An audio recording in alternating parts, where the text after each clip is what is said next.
Ég set það á fundi í bæjarstjórn, þetta er fundi númer 3473 og annar svona reglulegi fundin okkar sem við höldum hér í fjarfundabúnaði.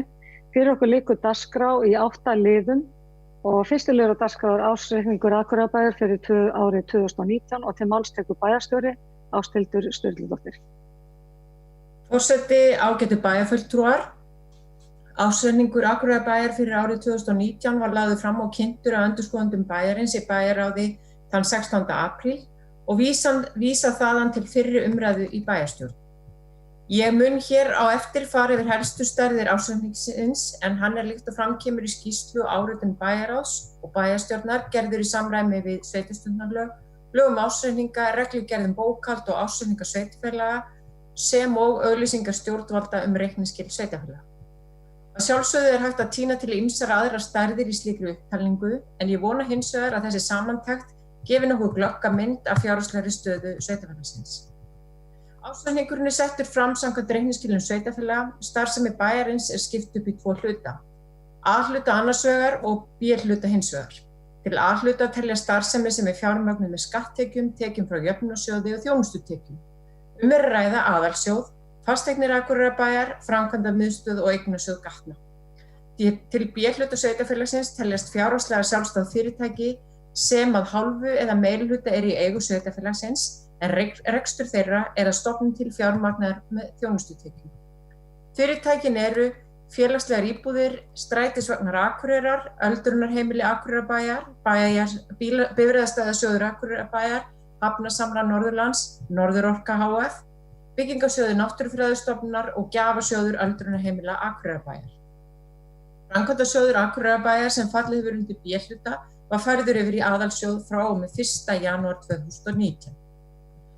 Almennt má segja að rekstur samstæðu Akureyrarbæjar hafi verið viðunandi á síðasta ári og rekstrarniðurstaða ársins nokkuð betri en fjárhagsáætlun gerði ráð fyrir.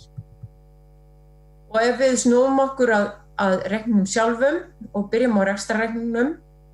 Eins og niðurstöður ársreikningsins bera með sér var árið 2020 nokkuð betra en áætlanir gerðu ráð fyrir. Rekstrartekjur A og B-hluta voru samtals 27,2 milljarðar króna á árinu 2019 og skiptast þannig að skatttekjur útsvar og fasteignaskattur námu rúmlega 12,3 milljörðum, framlög jöfnunarsjóðs sveitarfélaga námu 3,7 milljörðum og þjónustutekjur voru tæplega 11,2 milljarðar króna. Tekjurnar eru nærri 900 milljónum krónum hærri en gert var ráð fyrir í fjárhagsáætlun og tæplega 1,6 milljarði hærra en árið áður. Rekstrargjöld samstæðunnar fyrir fjármunatekjur og fjármagnsgjöld námu tæpum 23,7 milljörðum króna en þar af voru laun tæpum 15,1 milljarðar. Áætlun ársins gerði ráð fyrir að launin yrðu 15,04 milljarðar. Þannig að áætlunargerðin og raunniðurstaðan er nokkurn veginn á pari. Rekstrarniðurstaða fyrir fjármunatekjur og fjármunagjöld er því jákvæð 1,6 milljarðar. Að teknu tilliti til fjármunatekja og fjármunagjalda er afkoman jákvæð 468 milljónir en áætlun gerði ráð fyrir að niðurstaðan yrði neikvæð tæpar 17 milljónir. Þetta jákvæða frávik á sér sínar skýringar sem felast aðallega í hærri tekjum og lægri fjármagnskostnaði. Gjaldfærð lífeyrisskuldbinding samstæðunnar var það bil á par við það sem áætlað var eða 361 milljón króna. Það er umtalsverð lækkun frá fyrra ári þegar lífeyrissjóðsskuldbindingin hækkaði rúman milljarð króna. Þessi útgjaldaliður er ein mesta óvissan ár hvert í rekstri sveitarfélaga og má gera ráð fyrir að hækki umtalsvert á næstu árum með launahækkunum. Rekstur sveitarsjóðs og A-hluta bæjarins er tæpum 700 milljónum krónum betra en áætlun gerði ráð fyrir eða 57 milljónir í stað neikvæðrar afkomu 628 milljónir. Það skal þó nefnt að aðalsjóður er enn rekinn með tapi þó svo að tapið hafi helmingast frá því sem áætlað var. Skýringarnar eru að mestu leyti hærri tekjur sem nú nema rúmum 100 milljónum, hærri tekjum frá jöfnunarsjóði 90 milljónir og hærri öðrum tekjum eða 363 milljónum króna og þar af hagnaður af sölu Reykja til Norðurorku 83 milljónir. Lægri fjármagnskostnaður sem nemur rúmum 400 milljónum króna á móti hærri rekstrargjöldum upp á rúmlega 319 milljónir. Í þessu samhengi einnig áhugavert að skoða við litið yfir rekstur málaflokka sem heyra undir aðalsjóð sérstaklega. Fjárheimildir fyrir einstaka málaflokka eru samþykktar af bæjarráði og það verkefni ráðinn og stjórnenda bæjarins að sjá til þess að útgjöld séu innan þess ramma sem þar markaður. Ef yfirlitið við málaflokkana á blaðsíðu 15 skoðuð, kemur í ljós að langflestir málaflokkarnir voru reknir innan eða kringum samþykktar fjárheimildir og í þeim tilvikum þar sem svo var ekki var frekar lítil frávik að ræða. Helstu frávikin í A-hluta eru í snjómokstri og við rekstur Hlíðarfjalls. Þessar tölur eru þannig til marks að almennt hafi stjórnendur bæjarins gengið vel að halda sig innan þess útgjaldaramma sem ákveðinn var. Það full ástæða til að þakka stjórnendum og starfsmönnum bæjarins fyrir þeirra þátt í jákvæðri niðurstöðutölu ársreikningsins. Þá förum við yfir efnahagsreikninginn. Litlar breytingar eru á efnahagsreikningi frá fyrra ári. Eignir bæjarins eru nú tæpar 51,6 milljarðar króna og hækkar þar með tæplega 3 milljarða milli ára. Þegar horft til skuldasamstæðunnar þá greinast þær þannig að langtímaskuldir samstæðunnar nema rúmlega 20,8 milljónum króna en skammtímaskuldir tæplega 4,3 milljónum. Við þetta bæta síðan lífeyrisskuldbindingar upp á rúmlega 4,2 milljarða. Samtals eru skuldir samstæðunnar því 30 milljarðar króna og hafa hækkað 560 milljónir á árinu. Eigið fé samstæðunnar rúmlega 26,4 milljarðar og hækkað 1,6 milljarða á árinu. Ef eingöngu horft til A-hlutans, þá aukast eignir hans rúman milljarð króna að verðmæti og fara rúmur 33 milljörðum í 34. Skuldir og skuldbindingar A-hluta nema alls rúmlega 19,7 milljörðum króna og eigið fé því rúmlega 14,3 milljarðar. Eiginfjárhlutfall A-hlutans svipað og samstæðunnar í heild eða 42%. Langtímaskuldir samstæðunnar skiptast þannig að 6,6% þeirra eru í erlendum gjaldmiðlum en rúmlega 93% í íslenskum krónum. Erlendir hluti skuldana fyrst og fremst hjá Norðurorku. Fjárhagur Akureyrarbæjar traustur og nam skuldaviðmið samstæðunnar í árslok 73% en samkvæmt reglum eftirlitsnefndar með fjármálum sveitarfélaga var það 75% árið áður. Skuldaviðmið í A-hluta var 55% í árslok en var 59% árið áður. Rétt að nefna að skuldaviðmið má samkvæmt sveitarstjórnarlögum ekki vera hærra en 150%. Akureyrarbær því langt undir því viðmiði. Og þá það sjóðstreymisyfirlitið. Eina mikilvægustu kennitöluna í rekstri sveitarfélaga að finna í sjóðstreymisyfirlitinu, þar veltufé frá rekstri. Sú tala gefur best til kynna getu sveitarfélagsins til framkvæmda og greiðslu langtímalána eftir daglegan rekstur. Veltufé frá rekstri hjá samstæðunum nam 3 milljörðum króna. Áætlunin hafði gert ráð fyrir tæplega 2,6 milljörðum króna í veltufé frá rekstri fyrir árið 2019. Veltufé frá rekstri árið 2019 hlutfalli við tekjur nam 10,9% í samstæðunu og 7% í A-hluta. Árið áður voru hlutfallin 12,6% í samstæðinu og 8,5% í A-hluta. Fjárfestingarhreyfingar samstæðunnar námu samtals 3,8 milljónum króna. Fjárfest var í varanlegum rekstrarfjármunum fyrir 3,7 milljarða króna sem var tæplega 400 milljónum krónum minna en áætlað hafði verið. Mest þetta vegna fjárfestingar Norðurorku í hitaveitulög frá Hjalteyri og í fráveitustöð í Bótinu á Akureyri. Einnig var fjárfest á sviði fræðslu og íþróttamála fyrir samtals 700 milljónum króna en í A-hluta var fjárfest fyrir rúmlega 900 milljónir. Og í hafnarsjóði var fjárfest fyrir rúmar 300 milljónir. En frekari sundurliðun má sjá í skýringu 7 með ársreikningnum. Fjármögnunarhreyfingar samstæðunnar voru jákvæðar samtals 197 milljónum króna en minna var tekið af lánum en áætlað var. Í heildina hækkuðu skuldir sveitarfélagsins tæplega 500 milljónir. Afborganir langtímalána námu rúmlega 643 milljónum króna en ný langtímalán námu 787 milljónir króna. Handbært fé sveitarfélagsins lækkaði 1138 milljónir króna á árinu og var tæplega 1,7 milljarðar króna í árslok 2019. Veltufjárhlutfall samstæðunnar var 1,15 í árslok og A-hlutans var það 1,17 í árslok og það mjög ásættanlegt í báðum tilfellum. Eins og hér hefur komið fram, þá gekk rekstur Akureyrarbæjar þokkalega á árinu 2019. Rekstrarniðurstaðan skárri en áætlað var, enda aðhalds gætt í hvívetna. Þessi niðurstaða styrkir stöðu bæjarins gagnvart þeim verkefnum sem framundan eru og því efnahagsumhverfi sem við að glíma í kjölfarið á COVID-19 heimsfaraldrinum sem nú heldur heiminum í heljargreip.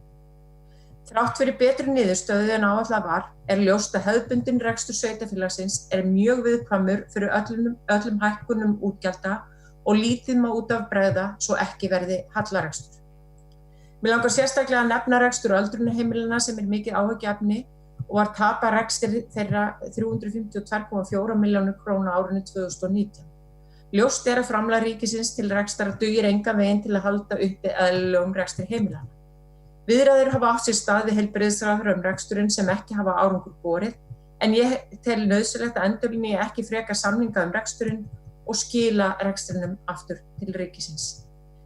Það verður enn fremur mikil áskorun fyrir sveitarfélagið að takast á við það bil 10% launahækkun á þessu ári og þar sérstaklega fyrir aðalsjóð, samhliða mögulegu tekjufalli og erfiðum verkefnum í samfélaginu. Það verður því áfram verkefni bæjarstjórnar að vinna að því að treysta rekstur bæjarins til framtíðar og vinna að því að auka tekjur og gæta ýtrasta aðhalds í útgjöldum. Forseti, ágætu bæjarfulltrúar. Ég vil í lokin þakka stjórnendum og starfsmönnum Akureyrarbæjar fyrir gott samstarf á árinu 2019. Það hefur reynt verulega alla starfsemi okkar á undanförnum mánuðum og mun áfram gera. Ég vil sérstaklega þakka fjármálastjóra okkar Dan Brynjarsyni fyrir traust og gott samstarf og með sama hætti vil ég þakka endurskoðendum bæjarins, Davíð Búa Halldórssyni og Níelsi Guðmundssyni og starfsfólki þeirra hjá Enor HF fyrir þeirra vinnu við frágang reikningsins og mjög gott samstarf á liðnu ári. Síðast en ekki síst vil ég svo þakka ykkur bæjarfulltrúum fyrir gott og ánægjulegt samstarf á það sem af kjörtímabilinu. Það einstakt að eiga svo gott samstarf við svo samhenta bæjarstjórn. Að lokum legg ég til að ásetningum verði vísað til bæjarráðs og til síðari umræðu í bæjarstjórn að loknum umræðum hér á fundinu. Takk fyrir það. Bæjarstjóri Ásthildur Sturludóttir hefur lokið máli sínu. Orðið laust. Það sem enginn hefur hvatt sér hljóðs. Það þeir sem geta samþykkt það vísast til bæjarráðs og svo seinni umræðu í bæjarstjórn gefur merki. Ég var að kalla eftir orðinu. Frú forseti. Já, ok, ég sá það ekki. Gjörðu svo vel. Næst tekur til máls bæjarfulltrúi Gunnar Gíslason. Mér langar aðeins til þess að nefna nokkur atriði úr þessum ársreikningi sem ég held að séu bara nauðsynlegt að fara aðeins yfir. Það vissulega rétt að það ýmislegt sem jákvætt í þessum ársreikningi. Það veltufjárhlutfalli, veltufé frá rekstri og veltufjárhlutfalli, allt þetta í sjálfu sér mjög gott og jákvætt. Og það jákvætt líka eins og hefur nú komið fram hjá sumum að aðalhlutinn rekinn með eilitlum afgangi þetta árið eins og 2013. En ástæðan náttúrulega fyrst og fremst sú að 2013 var fráveitan seld til Norðurorku og núna voru reykir seldir til Norðurorku sem gerir það að verkum að aðalhlutinn kemur út í jákvæðum hætti en ekki neikvæðum på 25 milljónir sem hann hefði gert ella. Þannig að við þurfum aðeins að átta okkur á því hvað það sem að raun og veru gerir þetta jákvætt í alvörunni. Svo finnst mér alltaf þegar verið að ræða ársreikningin að það tala mikið samstæðuna. Samstæðan byggir á því að þar erum við með 2 gullegg sem hafa verið Hafnarsjóður og Norðurorka og sem gerir það að verkum að samstæðan skilar svona almennt afgangi nema hallinn sé þeim mun meiri á aðalsjóði og þá leið A-hlutann, eins og stemdi í áætlun þessa árs, þar síðan 2019. Vegna þess að sko starfsmenn hljóta náttúrulega velta því fyrir sér og stjórnendur stundum líka að við básunum það að hér sé rekstur bæjarins bara í góðum farvegi, það töluverður afgangur á samstæðunni og sama tíma verið að hvetja til þess að draga saman í rekstri, beita aðhaldi og öðrum aðgerðum vegna þess að við þurfum að taka á rekstri. Það fer ekki sama hljóð og mynd. Og mér finnst umræðan þurfa að vera dálítið meiri A-hlutann frekar en samstæðuna, alltént að fara yfir hvort tveggja þannig að jafnræðis sé gætt. Svo getur maður velti fyrir sér sko hvert aðhaldi Það er alveg rétt að skuldahlutfalli hefur til þess lækkað. Og sem bara hið besta mála komið niður í 55% í aðalsjóði miðað við reiknireglur sambandsins skuldahlutfalli sem á mestur á 150%. En þetta stafar náttúrulega kannski að hluta til að því að framkvæmdir voru frekar litlar á síðast ári og svo hitt að tekjurnar voru töluvert herri heldur en við gerðum ráð fyrir. Þannig að það allt í lagi og bara jákvætt í það.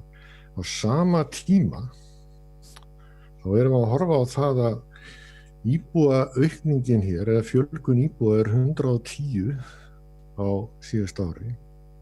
131 árinu þar á undan. Þetta fara að minna svona pínlítið á kreppu árin og þetta eitthvað sem við hljótum að þurfa að hafa einhver áhyggjur af vegna þess að þetta hefur áhrif á tekjustrýmið inn til sveitarfélagsins og sérstaklega inn í A-hlutann. En á sama tíma erum við að horfa á það þegar við tölum aðhald.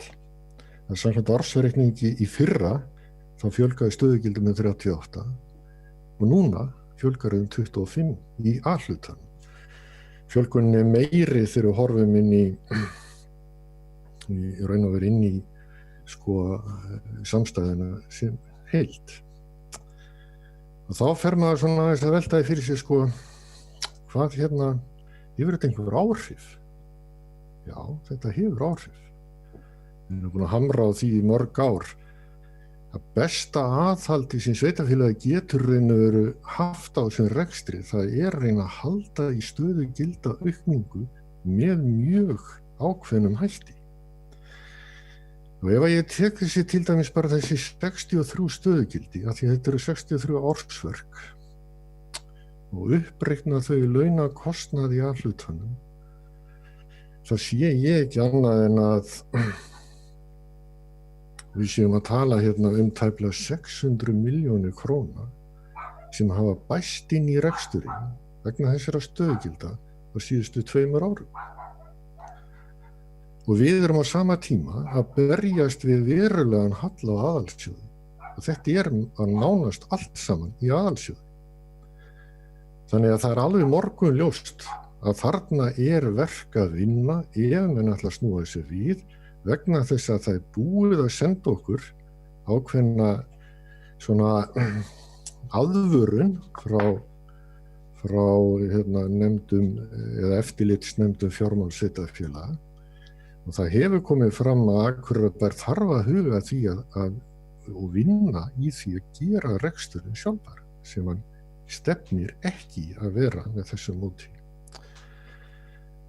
Og ég velti því bara upp að ef við tökum hóflegan hluta af umfram rekstrinum á öldrunarheimilunum, þá getum við að tala og segja að það væru fjármunir sem ríkið ætti að standa undir. Það kemur bara 170 milljónir af þessum 350, bara til að slá eitthvað yfir.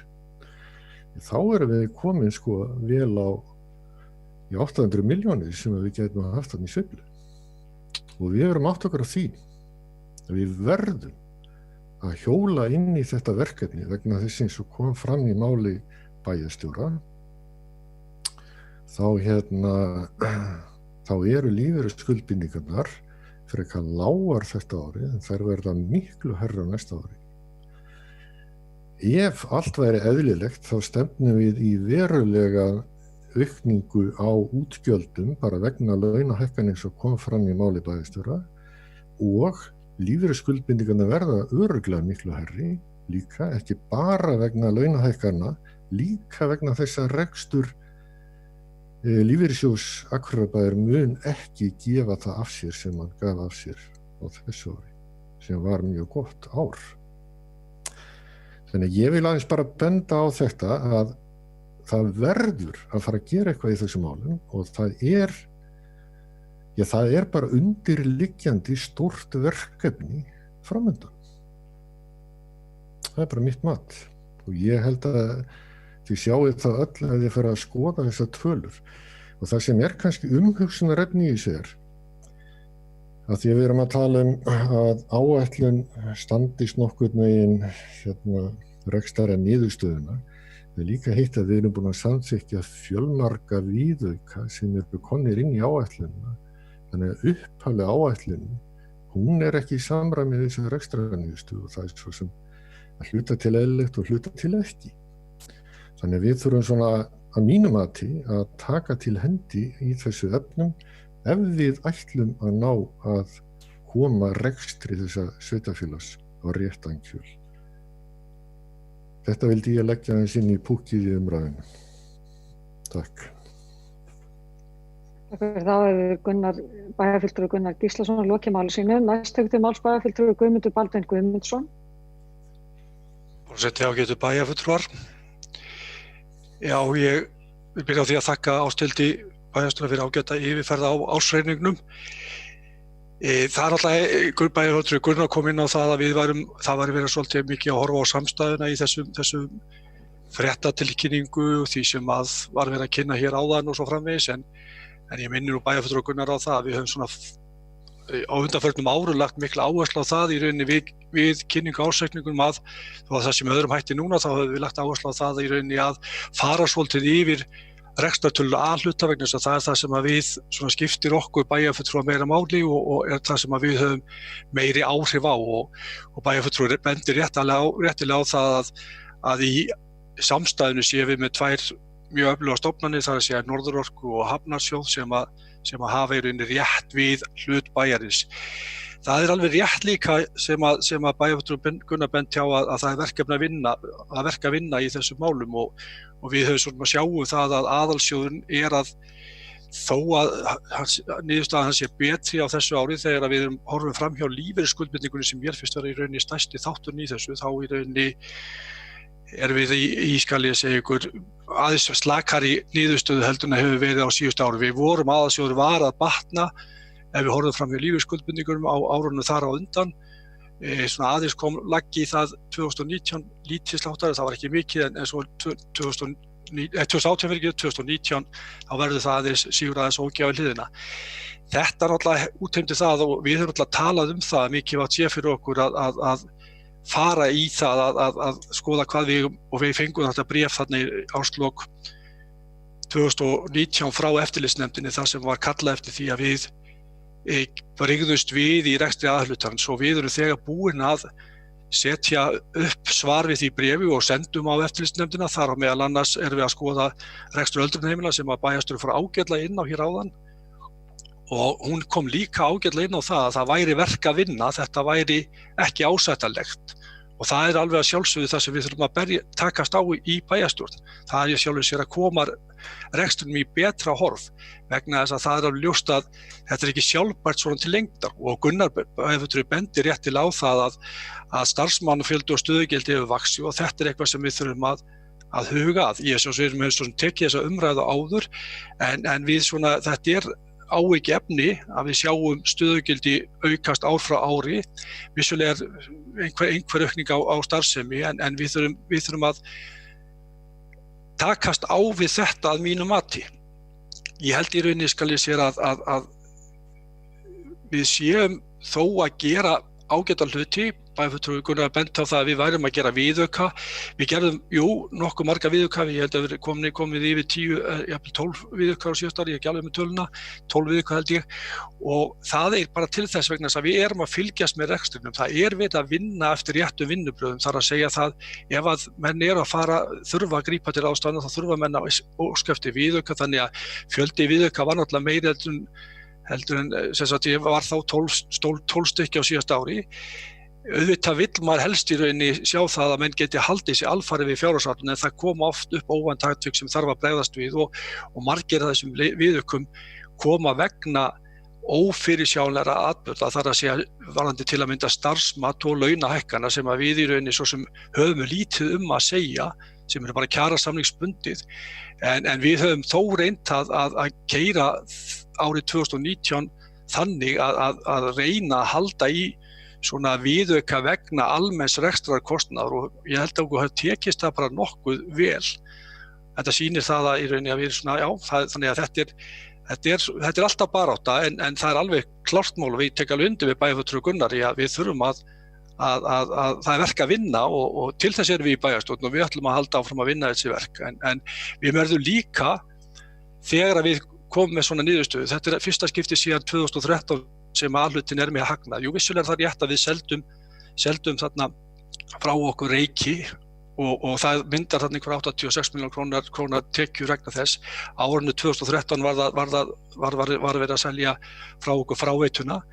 Það hefur allt áhrif, en hins vegar þarna þá einhvað síður ástæða til þess samt sem áður á þessum tímum að vera þó bara pínlítið ána með það að A-hlutin skuli vera í plústölu, sérstaklega í ljósi þess að eftirlitsnefndin gerði athugasemdir við þetta hjá okkur, og við höfum svo sem bent á það að stærsti þátturinn í þessum mikla tapi hjá A-hlutanum á undanliðnum árum hefur verið vegna mikilla lífeyris skuldbindinga, og það bara svona svolítið breyttur veruleiki frá því sem var. Það líka lág verðbólga sem hefur líka gert okkur gott, en lífeyrisskuldbindingar eru það sem hefur svona verið kannski hvað stærsti liðurinn á umliðnum árum sem haft svona dálítið mikil áhrif á niðurstöðu A-hlutans. En ég ætlaði nú bara að láta þetta duga. Það bæjarfulltrúi Guðmundur Baldvin Guðmundsson, lokið málsins, næst tekur til máls bæjarfulltrúi Gunnar Gíslason. Forseti ágætu bæjarfulltrúar, ég ætla nú að biðjast afsökunar að hafa gleymt að nefna það áðan. Forseti ágætu bæjarfulltrúar sem sagt. En ég tekið undir allt sem þú ert búin að segja, bæjarfulltrúi Guðmundur, í sjálfu sér, að það sem að maður kannski að velta fyrir sér í öllu þessu samhengi. Það að við förum að stað með fjárhagsáætlun sem gerir ráð fyrir fækkun stöðugilda. Svo komum við allt í einu inn í út fyrir árunum með verulega fjölgun stöðugilda, og maður veltir fyrir sig hvar var þessi fjölgun í raun. Ég hef verið að hugsa þetta, og við reyndar fleiri sem við rætt þetta, og við erum bara að reyna að velta því fyrir okkur hvaðan komu öll þessi stöðugildi, þessi 2 ár í raun, þegar maður fer að pæla í þessu. Og ég held að það sé alveg rétt að áætlana, það hefur verið lögð meiri og betri vinna í áætlanagerðina og farið að reyna að horfa til staðreynda, og það hefur verið að reyna að fylgjast með stöðugilda þróun hjá sveitarfélaginu. Þetta náttúrulega atriði kannski sem að ég bara að benda á, að við þurfum að leggja meiri vinnu í ef við ætlum að ná tökum á þessu. Ég ætla svo sem ég get að fara nánar í þetta. Þetta bara verkefni sem verður að leysa. Takk. Það bæjarfulltrúi Gunnar Gíslason, lokið máli sínu, orðið laust. Þessi fleiri hafi ekki kvatt sér hljóðs. Guðmundur Baldvin Guðmundsson, bæjarfulltrúi tekur til máls. Já, ég setti upp hendina. Ég ætlaði bara aðeins kannski að fara inn á það í rauninni að við varðandi málefni setti í rauninni stöðugildaaukninguna, þetta er áhyggjuefni og ég bara tek undir með bæjarfulltrúi Gunnar í þeim efnum, og við viljum skoða þetta, og eitt af því sem náttúrulega hjá okkur sem til að mynda stór þáttur í rekstri umfram mörg önnur sveitarfélög sem berum okkur saman, það málaflokkur málefni fatlaðra, og þar í rauninni erum við að sjá að við höfum þurft að vera að bæta í þjónustur þar, og það má segja kannski að hluta þessari stöðugildaaukningu sem við erum að ræða væntanlega snýr að að málaflokknum málefni fatlaðra. Við erum núna þegar búin að fá frá jöfnunarsjóði 8 milljónir króna til þess að fara í greiningu á þeim málaflokki og við fáum væntanlega á næstu mánuðum greiningu á því frá ráðgjafa sem við ætlum að fá til verksins. Þannig að ég vænti þess að til að mynda þar erum við að sjá kannski aukna þjónustu þörf sem kallar á aukin mannskap og starfsmannafjölda og þetta eitthvað sem ég held að kannski leiði í ljós hvar í raunin raunveruleg aukningin við þurfum bara að fara í gegnum þetta og ég held að við sem öll að vilja gera til þess í rauninni að ná tökum betri á rekstrinum og vorandi skilum við þessu frá okkur betur í lok kjörtímabilsins heldur en að við byrjuðum í upphaf þess. Takk fyrir. Það bæjarfulltrúi Guðmundur Baldur Guðmundsson lokið máli sínu ástæðan fyrir að ég eitthvað aðeins sein áttam á þessari rafrænu hönd að það eitthvað laggur á netinu hérna. Tekur svolítið tíma allavega að birtast hjá mér. En orðið laust. Svo ætla ég að gefa okkur bara næst til máls bæjarfulltrúi Hilda Jana Gísladóttir. Já, forseti, ágætu bæjarfulltrúar, takk fyrir umræðuna hérna í dag og sérstaklega þakki til þín Ásthildur fyrir þessa umræðu. Mér langaði bara að bæta inn í þetta að við höfum náttúrulega marg oft rætt rekstur bæjarins og við erum öll fullilega meðvituð það og höfum auðvitað rýnt þessa reikninga öll held ég hvert og eitt og þekkjum það ágætlega hvar við þurfum að taka og ég upplifi bara að einmitt eins og bæjarfulltrúi Guðmundur nefndi að við séum og ekki síst undir dyggri stjórn bæjarstjóra að vinna ansi vel að úttektum á þessum málum og auðvitað kannski ekki alveg hægt að segja að allur bæði að skoða málaflokk fatlaðra en síður og hvenær að fylgja fjármunir tilteknum verkefnum. Það náttúrulega á endanum skiptir öllu máli hvort að stöðugildaaukningin sé fjármögnuð okkur og öðrum.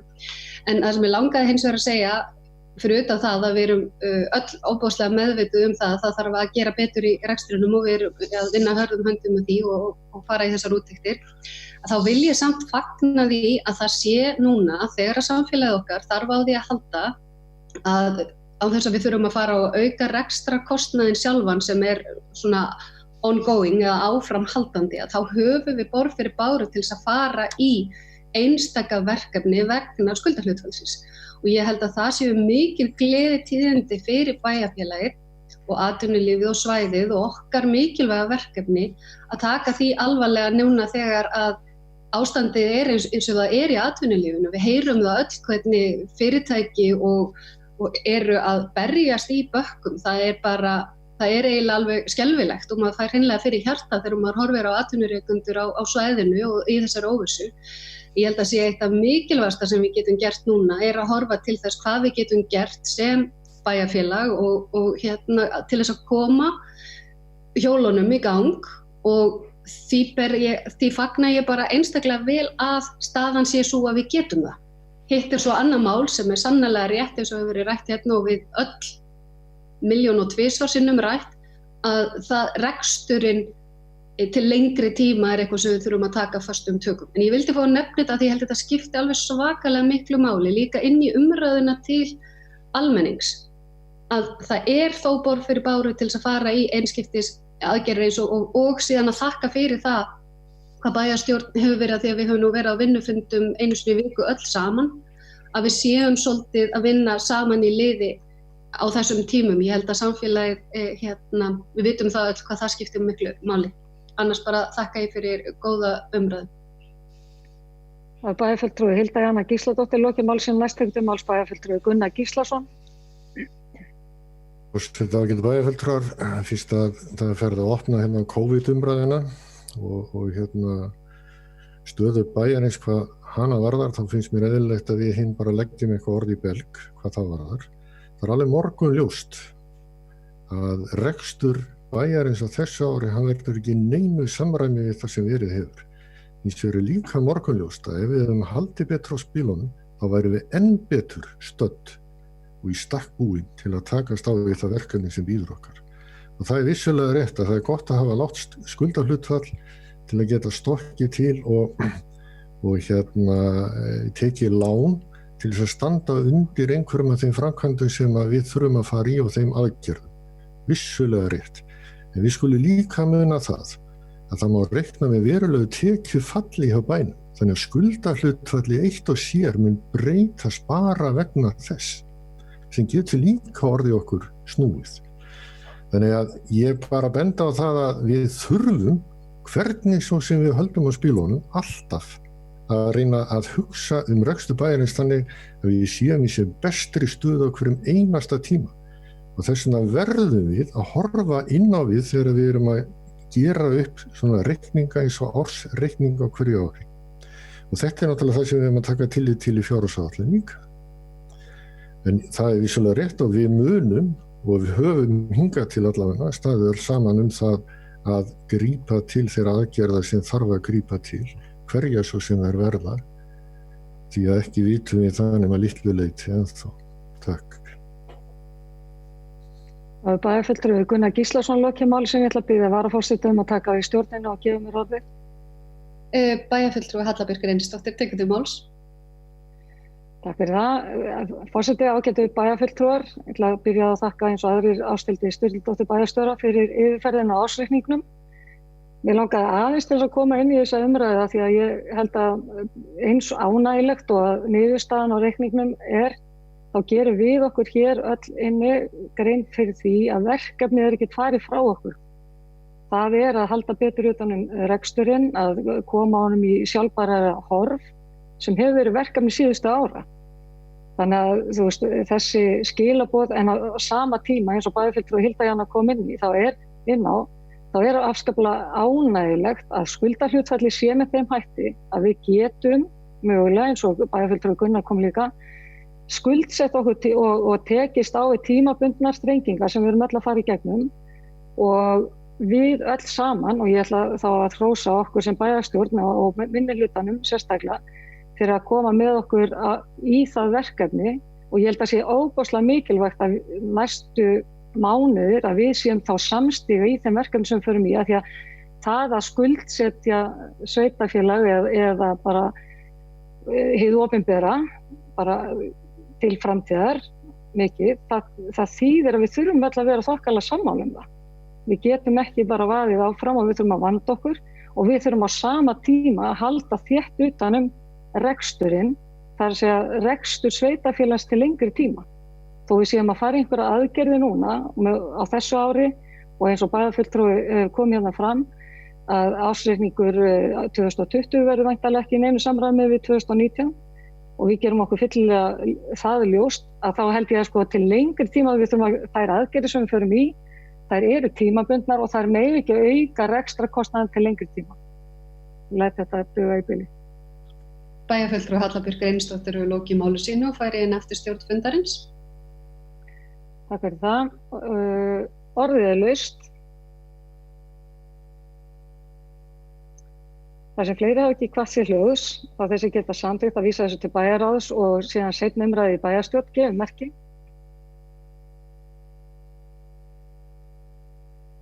Það eru 11, takk fyrir það.